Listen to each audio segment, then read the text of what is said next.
Hey guys, welcome back to Click Academics. In today's video, I'm going to be teaching you guys how to solve this exponential problem. So we have 9 to the power of 10 plus 9 to the power of 10 plus 9 to the power of 10. Now, if we have something in the form a to the power of m to the power of n, this can be written as a to the power of m times n. And the same thing can also be vice versa. If we have something in the form a to the power of m times n,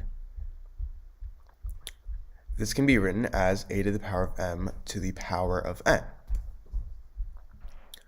So right here we have 9, and 9, this is equal to 3 squared, right? 9 is equal to 3 squared. So I'm going to first replace all our 9's here with 3 squared. So we have 3 squared to the power of 10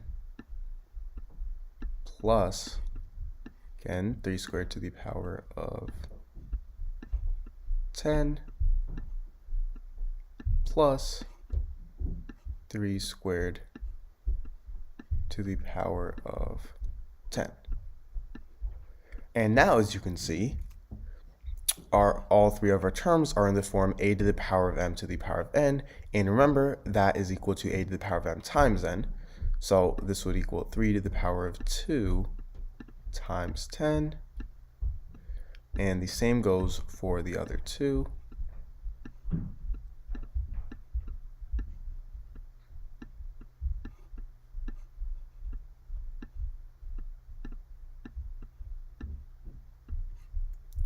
Now 2 times 10 is 20, so we have 3 to the power of 3 to the power of 20 plus 3 to the power of 20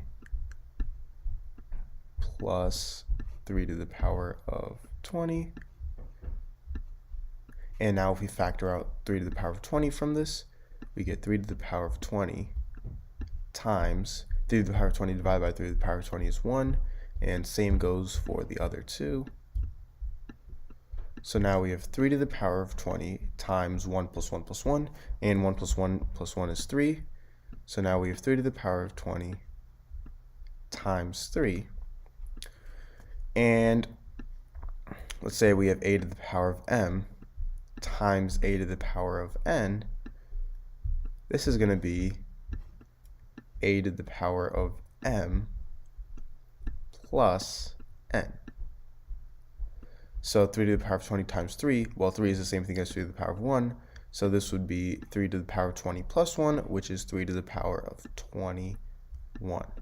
So this is our answer.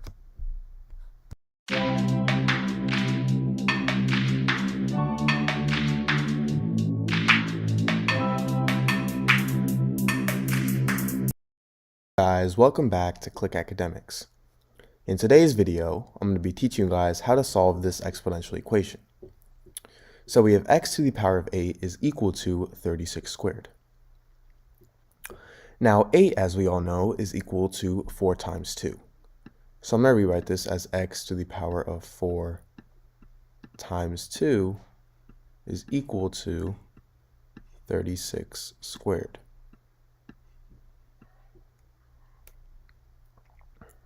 Now, if we have something in the form a to the power of m times n, this is equal to a to the power of m to the power of n, or also vice versa. This could equal a to the power of n to the power of m. So in this case, we have x to the power of 4 times 2, and we can think of 4 as m and 2 as n. So I'm actually going to rewrite this as x to the power of 4 to the power of 2.